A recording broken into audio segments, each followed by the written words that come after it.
Hi, Oumou. It's such a pleasure to connect with you again after working together in Niger. Thank you so much for joining me and for talking to me about such an important topic, social inclusion, and specifically the social inclusion of women.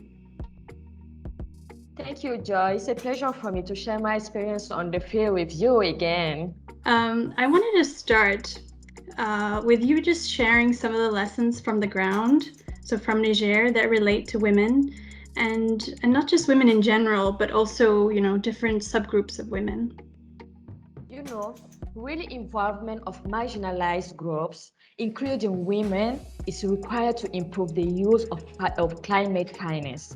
In Niger, male immigration is very high in rural areas. Some of the most vulnerable people in rural areas are women who remain in villages after their husband or father emigrated.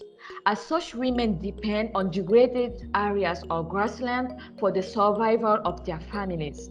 In these areas, women collect firewood, medicinal plants, and herb and fodder for animals, which they also sell. So when projects enclose land to support tree planting and regeneration, they considerably restrict the access of women and other resource users to these assets needed for survival. So how can such projects, projects that, support afforestation, reforestation, and restoration, or, in short, ARR projects, how can they make sure to reduce the vulnerability of women as a whole, and also the vulnerability of different subgroups of women?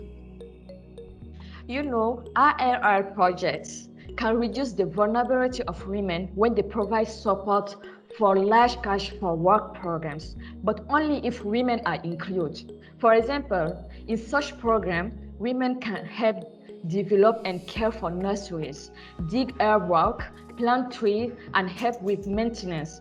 However, simply setting gender target will not work. We have to think about the socio-cultural differences that often exclude women from this type of work. Wow, that's a really interesting point. And I was wondering, could you please expand a bit on what exactly you mean by these, sociocultural differences? What we found in our field visit was that different subgroups of women have different rights and role in the society, which can determine whether they are able to participate in activities such as cash for work.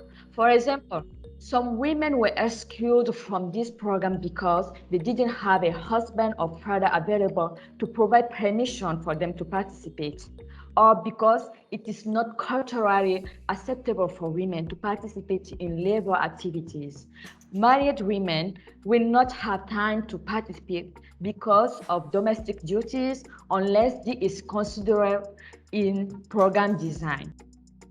This is extremely important in Niger, where it's almost 7 children per woman.